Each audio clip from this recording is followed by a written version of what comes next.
शरद पवारांनी अजित पवारांच्या केबिनमध्ये डोकावलं। वसंतदादा शुगर इन्स्टिट्यूटच्या बैठकी अगोदर पवारांचा अजितदादांकडे कटाक्ष।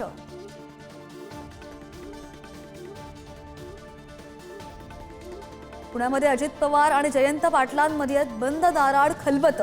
बैठकीचं कारण मात्र अद्याप गुलदस्त्यात। वसंतदादा शुगर इन्स्टिट्यूटच्या बैठकीला शरद पवार आणि अजितदादा एकत्र। कृषी मंत्री माणिकराव कोकाटेंसह 25 माजी संचालकांना नाशिक जिल्हा बँकेकडून नोटीस। त्यांच्या 47 कोटींच्या कर्ज वाटपात 182 कोटींच्या अनियमिततेमध्ये नोटीस।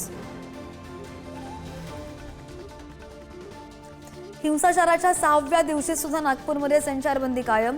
मुख्यमंत्री फडणवीस आज नागपूरमध्ये पोलिसांसोबत बैठक घेऊन नागपूरमधील परिस्थितीचा घेणार आढावा। माणिकराव ठाकरेंच्या नेतृत्वात काँग्रेसची सत्यशोधक समिती नागपूरमध्ये पोहोचली। नागपूरमध्ये शांतता प्रस्थापित करण्यासाठी साधणार नागरिकांशी संवाद। औरंगजेबाच्या कबरीचा वाद आणि नागपूर हिंसाचाराचे संसदेमध्ये पडसाद। जग अंतराळावर चाललंय आणि तुम्ही कबरी खोदण्यात व्यस्त।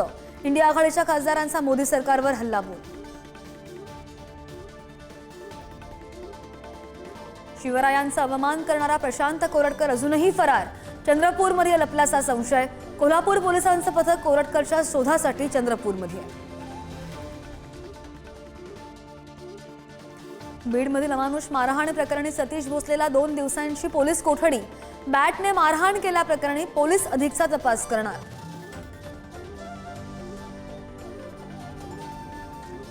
सांगलीच्या जत तालुक्यामध्ये 13 वर्षांच्या अल्पवयीन मुलीवर बापाकडूनच लैंगिक अत्याचार। अमरावतीमध्ये लग्नाचा आमिष दाखवत अल्पवयीन तरुणीवर अत्याचार झाल्याची धक्कादायक घटना।